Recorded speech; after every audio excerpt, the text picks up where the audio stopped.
Is it too salty, Mark? I can take it back and fix it. Evelyn stood by the mahogany dining table, her hands nervously twisting the hem of a floral apron that had seen better days. On the table sat a beef bourguignon she had spent 6 hours simmering, the steam carrying the rich scent of red wine and thyme through their modest suburban home. Mark didn't look up from his phone. He dropped the silver fork onto the porcelain with a sharp clatter that made Evelyn flinch.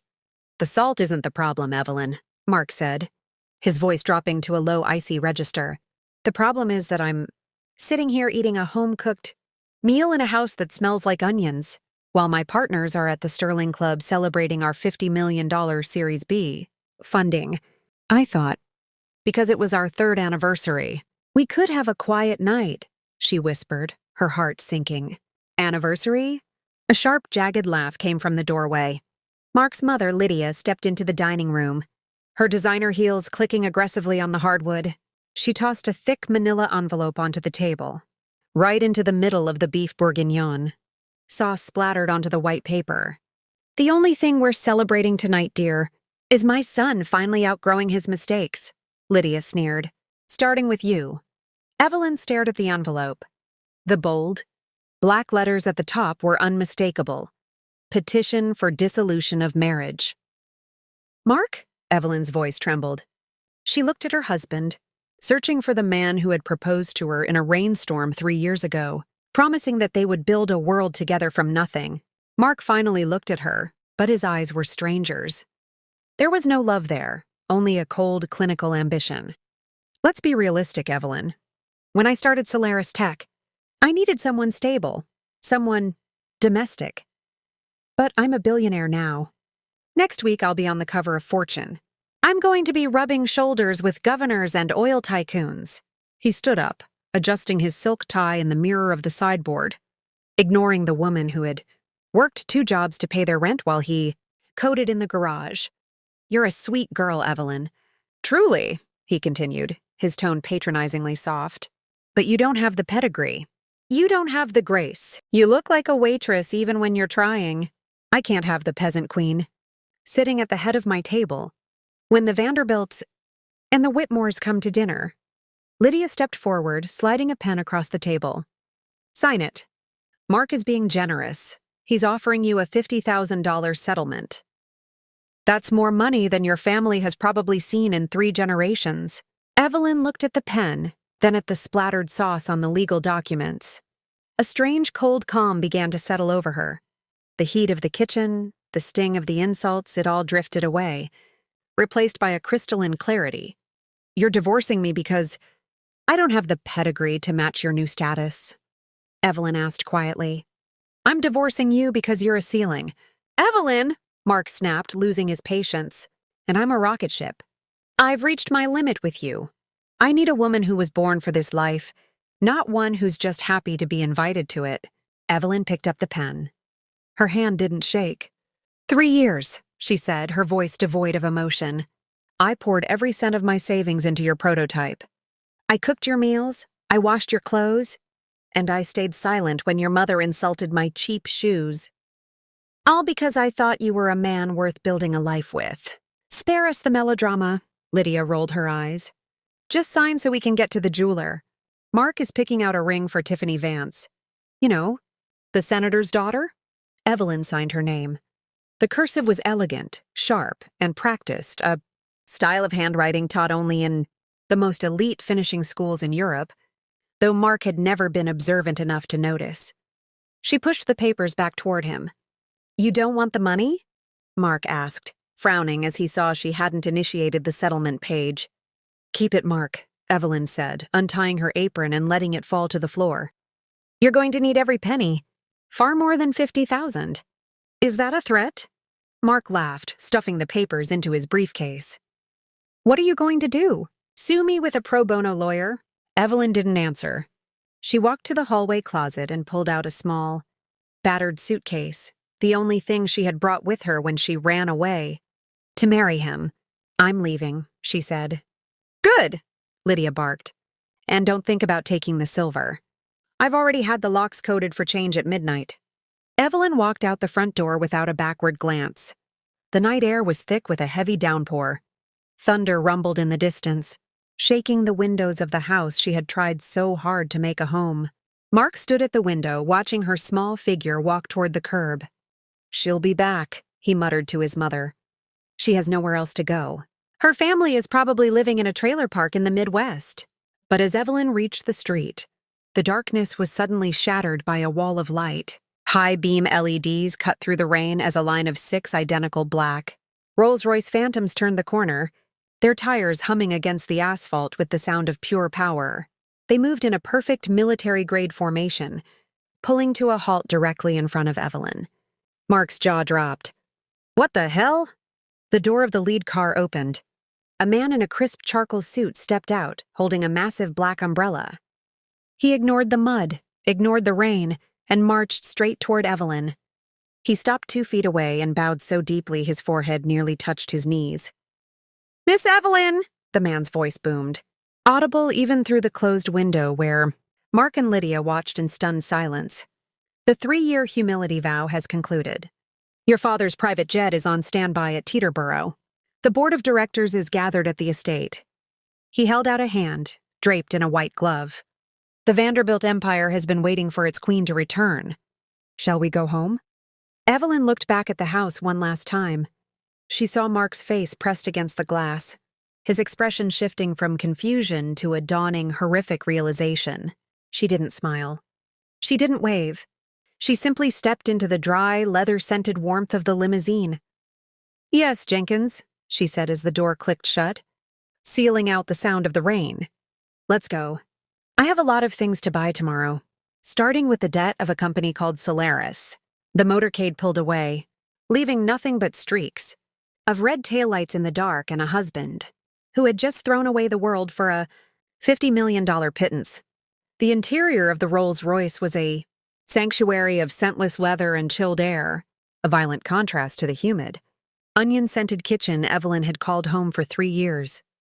She sat in the back, her damp cotton dress sticking to the hand-stitched upholstery. Jenkins, the man who had been her shadow since she was a child, watched her through the rearview mirror. His expression remained professional, but there was a glint of fierce satisfaction in his eyes. The master left specific instructions. "Miss Evelyn," Jenkins said, his voice smooth as silk. "He knew you would choose a man who didn't deserve you." He said, "Let her see the world without the Vanderbilt name. Only then will she understand why we carry it." Evelyn leaned her head against the cool glass of the window. "He was right, Jenkins. I wanted to be loved for being just Evelyn. I thought if I stripped away the billions, the foundations, and the private islands, I'd find something real." She looked down at her wedding ring, a tiny, modest diamond Mark had complained about the cost of for 6 months. With a flick of her finger, she slid it off and dropped it into the crystal ashtray of the armrest. It sounded like a plastic bead hitting the floor. "I found something real, all right," she whispered. "I found out that without my money, I was just a ceiling to him." The motorcade didn't head toward the suburbs. It carved through the city, past the shimmering skyscrapers, and ascended the private winding roads of the north. Sure, they reached a set of wrought iron gates embossed with a gold V. The guards didn't ask for ID. They stood at attention and saluted as the fleet swept past. The Vanderbilt estate, the gilded crest, sat atop a cliff like a sleeping dragon.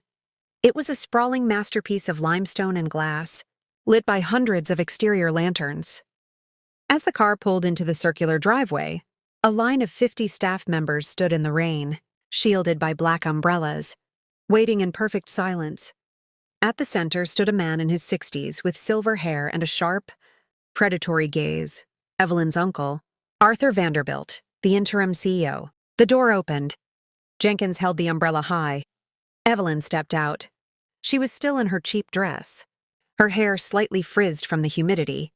But as she straightened her spine, the domestic aura vanished. Her eyes, once soft and pleading with Mark, became chips of flint. "Welcome home, niece," Arthur said, his voice booming. "The 3 years are up. Did you bring the boy? Or did he fail the test?" "He didn't just fail, Uncle," Evelyn said, walking past him into the grand foyer, where a $20 million chandelier cast rainbows across the marble. "He threw the test in the trash and set it on fire." Arthur chuckled, a dark rumbling sound. Good. I never liked his LinkedIn profile. Too much ego, not enough liquid capital. Evelyn stopped in the center of the hall. She turned to the head of her legal team, who was already waiting with a tablet in hand. Mr. Henderson, she said. Yes, Miss Vanderbilt? I want a full audit of Solaris Tech. I want to know who their suppliers are, who owns their office space, and most importantly, I want to know about this Series B funding Mark was bragging about tonight. Henderson tapped the screen. Already on it. Miss, it seems Solaris took a massive bridge loan from First National. They're leveraged to the hilt to fund their new manufacturing plant in Ohio. Evelyn's lips curled into a faint, dangerous smile. Who owns First National? We do, miss, through our subsidiary, V Capital. Evelyn looked at her reflection in a massive gold leaf mirror. She looked like a ghost of her former self, pale, tired, and diminished. Change the locks on the Series B account, she commanded. I want an administrative review placed on all outgoing funds to Solaris Tech if Mark tries to buy so much as a cup of coffee on the company card tomorrow morning. I want it declined. And the divorce settlement, miss? He offered $50,000. Evelyn grabbed a glass of vintage champagne from a passing tray and took a slow, deliberate sip. Counteroffer. 0. Tell his lawyers we are suing for the return of my initial investment. Since I paid his rent and bills for 3 years while he built his patents, I want 51% of his intellectual property as restitution for marital contributions. Meanwhile, back in the suburbs, Mark was pacing the living room, a glass of expensive scotch in his hand. He felt an adrenaline rush he hadn't felt in years. Did you see those cars, Mother? Mark laughed, though his hands were shaking. She must have been seeing someone. Some old tycoon? She's probably a mistress. That's why she was so quiet all the time. She was hiding her sugar daddy. Lydia was busy scrolling through a tabloid site on her iPad. It doesn't matter, Mark. You have the senator's daughter now. Tiffany is the key to the social circles we belong in. Let that little tramp have her midlife crisis with whoever owned those cars. She'll be discarded in a month. Mark nodded, feeling empowered.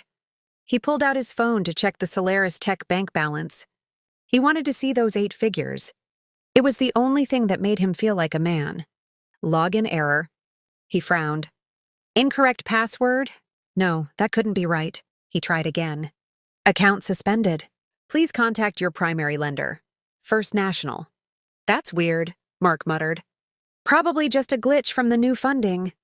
He brushed it off and sat down to draft a text to Tiffany Vance. Thinking of you, babe.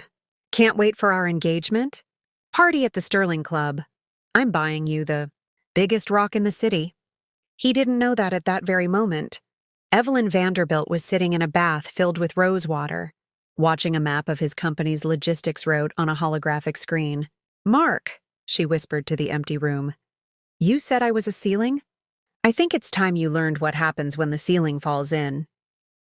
The morning sun hit the floor-to-ceiling windows of Le Marais, the most exclusive luxury boutique on Fifth Avenue. This wasn't a store. It was a cathedral for the 0.1%. To get through the doors, you didn't just need a black card. You needed an invitation. Mark walked in, his chest puffed out, wearing a tailored navy suit that still had the faint scent of the dry cleaner. On his arm was Tiffany Vance, a woman whose beauty was as sharp and cold as a diamond. Behind them trailed Lydia, already pointing at a rack of Hermes scarves with a greedy glint in her eyes. Pick whatever you want, Tiffany, Mark said, his voice loud enough for the other patrons to hear. I want the world to know you're the woman behind the CEO of Solaris Tech. Tiffany smiled, a practiced porcelain curve of the lips. You're so sweet, Mark. After that, unfortunate marriage of yours. You deserve to finally have a woman of class by your side. Oh, don't mention that girl, Lydia scoffed, touching a silk blouse. Evelyn probably spent the night in some cheap motel. She's probably already looking for a job at a diner. Mark laughed. He felt powerful. He reached into his wallet and pulled out his Solaris corporate black card, the one he'd used to fund his new life, and tapped it on the mahogany counter. The velvet gown in the window. Size 2, wrap it up. The sales associate, a woman who had seen the rise and fall of 1,000 fortunes, took the card with a polite smile. She swiped it. Declined. She blinked, frowned, and swiped it again. Transaction blocked. Contact issuer. I'm sorry, Mr. Sterling, the associate said, her voice dropping an octave in warmth. There seems to be an issue with the authorization. Mark's face reddened. That's impossible. There's $12 million in that account. Try it again. Your machine is broken. I've tried 3 times, sir. Mark, honey, how embarrassing, Tiffany whispered, pulling her arm back slightly. It's a glitch. I told you, we just switched to First National, Mark hissed. He pulled out his personal card. Use this one. Declined. Behind them, the elevator chime rang. The private gold room lift opened, and a hush fell over the store. Evelyn stepped out. She wasn't wearing the floral apron or the faded cotton dress. She was draped in a tailored white jumpsuit of crushed silk, a gold-chained Chanel bag hanging effortlessly from her shoulder. Her hair was swept back into a sleek, high ponytail, and her skin glowed, with the kind of radiance only $10,000 facials can provide. Beside her stood 3 assistants carrying garment bags. Evelyn? Mark gasped, his eyes nearly popping out of his head. What the hell are you doing here? Did you steal that outfit? Lydia stepped forward, her face contorted in rage. You little thief! You probably spent the $50,000. Mark offered you on 1 day of playing dress-up.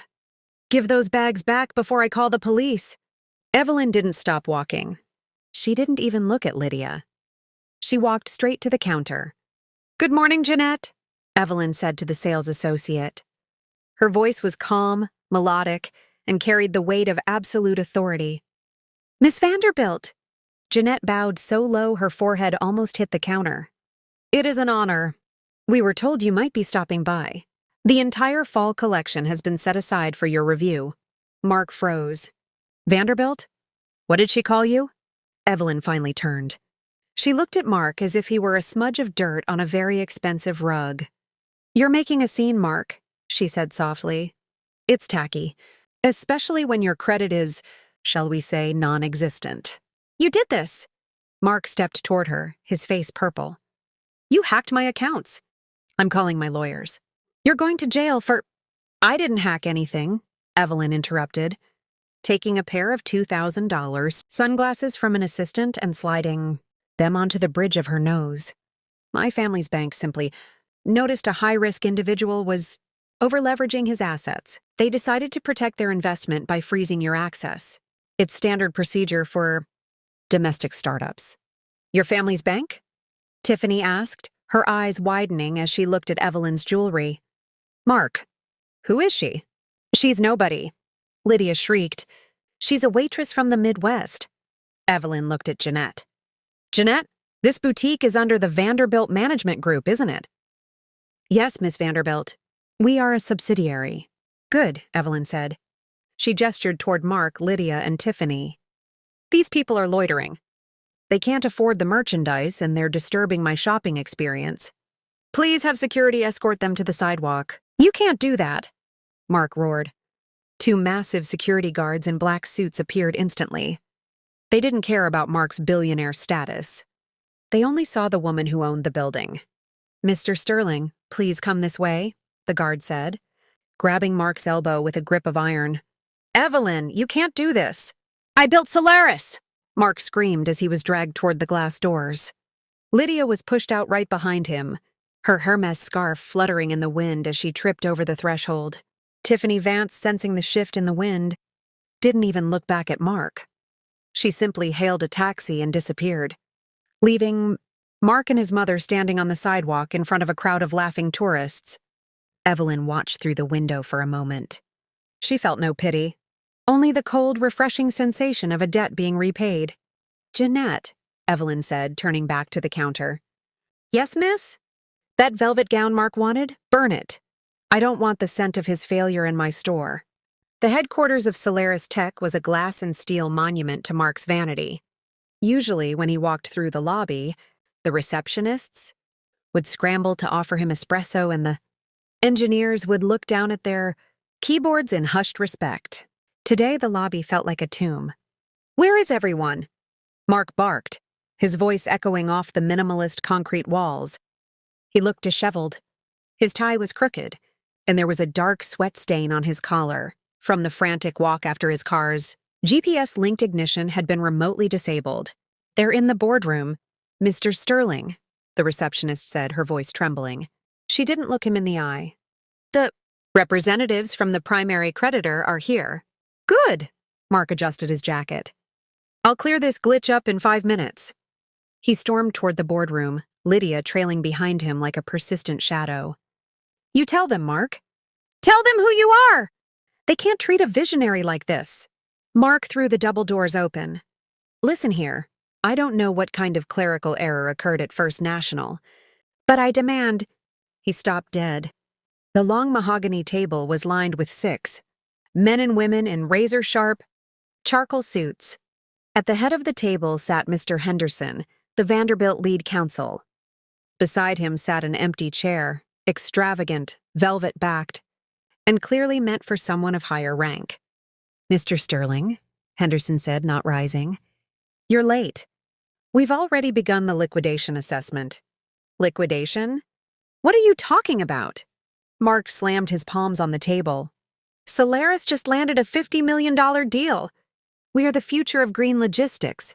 "Correction," Henderson said, sliding a document across the table. "You were the future. Your deal was predicated on a manufacturing contract with Global Freight. Global Freight is a subsidiary of Vanderbilt Logistics. As of 8 a.m. this morning, that contract has been canceled due to a character integrity clause." Mark's heart did a slow, painful somersault. "Character integrity? What does my marriage have to do with shipping containers?" "Everything," a voice said from the doorway. Evelyn walked in. She was wearing a deep emerald power suit, the color of old money and envy. She didn't look like the woman who used to hand-wash Mark's socks. She looked like the woman who decided whether or not a country's GDP would rise or fall. She took the empty seat at the head of the table. "Evelyn," Mark breathed, the anger replaced by a cold, creeping dread. "What is this?" "Stop this game." "It's not a game, Mark. It's a foreclosure," Evelyn said, leaning back. "You see, Solaris Tech doesn't actually own its patents. You filed them while we were married, using a home office I paid for, with equipment I bought with my secret trust fund's pittance allowance. Legally, those patents are marital property, and since you signed the divorce papers yesterday without a non-compete or asset protection rider," she paused, letting the silence ring, "I've reclaimed them, along with the lease on this building and the server farms in Ohio. You can't just take my company," Lydia shrieked from the corner. "He's the genius. You're just the help." Evelyn didn't even blink. She looked at a folder. "Actually, Lydia, I've also looked into your consulting fees that Mark has been paying you out of the company's R&D budget. That's corporate embezzlement. If you don't leave this building in the next 60 seconds, Mr. Henderson will file the police report he's currently holding." Lydia's face went from pale to ghostly white. She grabbed her designer bag and bolted for the door, not even looking back at her son. "Mark," Evelyn said, her voice almost gentle now, "the board of directors just held an emergency vote. Since you no longer own the intellectual property that Solaris is built on, you are no longer useful to them. You've been removed as CEO, effective immediately." "You're destroying me," Mark whispered, his world collapsing. "Why? Because I fell out of love?" "No," Evelyn said, standing up and walking toward him. She stopped just inches away, the scent of her expensive perfume filling his senses, a scent he now realized he could never afford again. "I'm doing this because you told me I was a ceiling. You told me I didn't have the grace for your world." She reached out and straightened his crooked tie, a gesture she had done 1,000 times before. But this time it felt like a noose tightening. "I'm not the ceiling, Mark," she whispered into his ear. "I'm the sky. And you're just a man who forgot how to breathe without my help." She pulled away and looked at her security team. "Escort the former CEO out. He has 5 minutes to clear his desk. Anything he takes that wasn't in his possession before our marriage will be considered theft." As the guards grabbed Mark's arms, he finally broke. "Evelyn, wait! We can talk about this." "I'll tear up the papers!" "We're still married until the court processes it. Evelyn!" The doors closed on his screams. Evelyn sat back down at the head of the table and turned to the board members, who were all watching her with newfound terror. "Now," she said, her voice cold and professional, "let's talk about rebranding.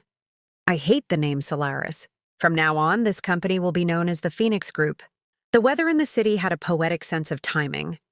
Just as it had poured the night Evelyn was cast out like unwanted luggage, a freezing gray deluge now hammered the pavement outside the Vanderbilt estate. Mark Sterling stood at the iron gates, his clothes soaked through to the bone. The navy suit that had once symbolized his ascension was now heavy with rainwater and stained with the grime of the city bus he'd been forced to take. He looked nothing like a billionaire.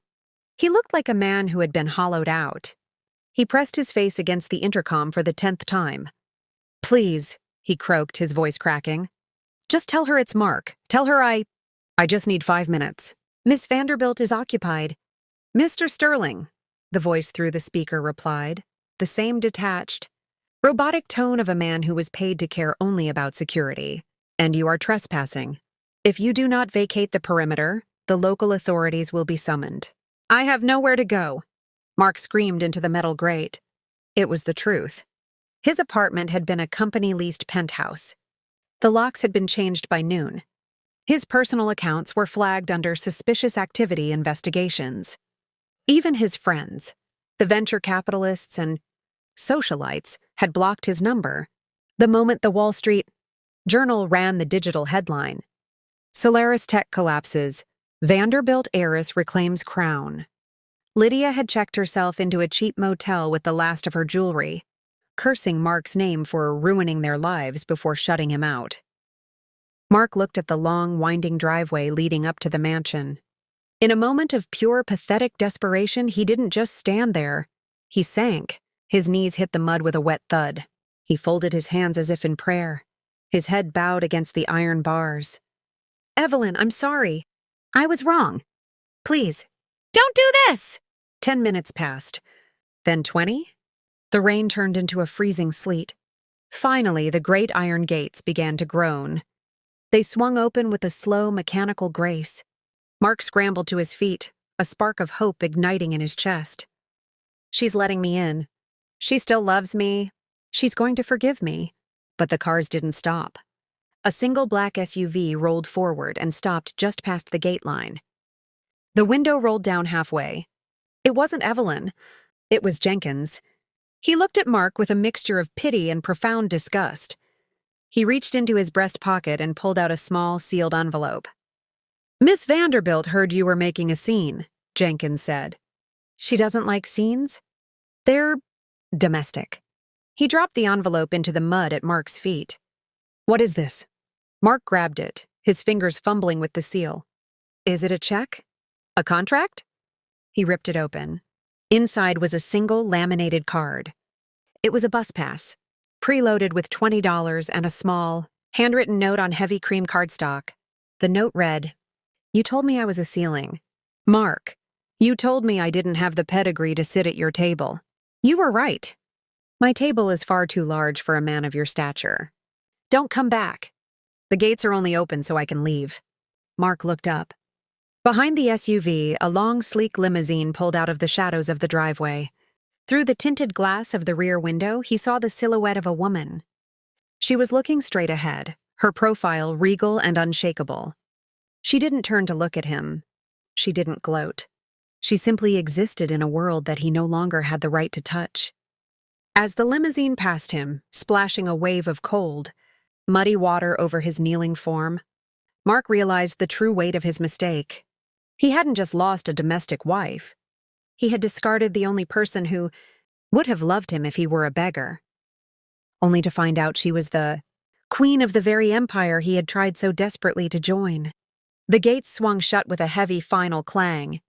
Mark stayed in the mud, clutching a $20 bus pass, while the red taillights of Evelyn, Vanderbilt's motorcade, disappeared into the heart of the city she now owned.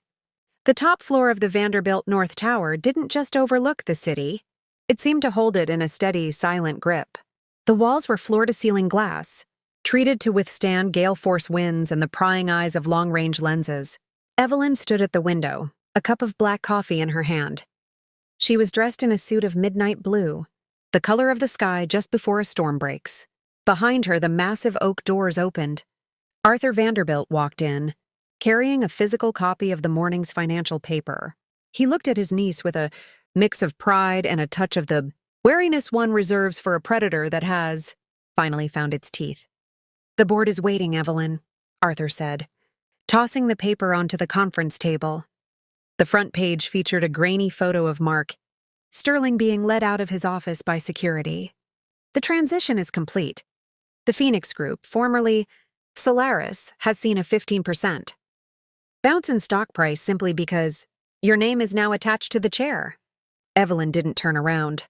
Mark always wanted his name in the papers. "I suppose I should be thanked for making him famous." "He's filed for bankruptcy," Arthur noted, pouring himself a drink. "And his mother is trying to sell her story to the tabloids. She's claiming you trapped him in a humble life to steal his genius." Evelyn finally turned, a small, cold smile playing on her lips. Let her talk. In the circles that matter, a Vanderbilt silence is worth more than a commoner's scream. Nobody believes a woman who was evicted from a 3-star motel. She walked toward the head of the table, the seat that had been kept empty for 3 years. She ran her hand over the leather. It felt right. It felt like home. "You know, Uncle," she said softly, "for 3 years, I tried to convince myself that the Vanderbilt trial was a punishment. I thought Father was being cruel, forcing me to live in that tiny house, clipping coupons, and pretending to be ordinary. And now? And now I realize it was a gift," Evelyn said, sitting down. She opened her laptop, and the screen glowed with the data of 1,000 subsidiaries. "Because I know exactly how much a dollar is worth to a man like Mark, and I know exactly how much it costs to take it away from him." Jenkins entered the room, bowing slightly. "Miss Vanderbilt, the senator is on line 1. He's calling to apologize for his daughter's association with Mr. Sterling. He's asking if you'd consider a seat on the National Energy Council." Evelyn took a sip of her coffee, her eyes reflecting the cold blue of the morning sky. "Tell the senator I'll consider it," she said. "But tell him that from now on, I don't take seats. I build the table." Jenkins bowed and withdrew. Evelyn tapped a key on her laptop, and the final remains of Mark's personal digital footprint, his social media, his legacy accounts, his pride, were scrubbed from the Vanderbilt servers. The peasant queen was dead. Long live the Empress.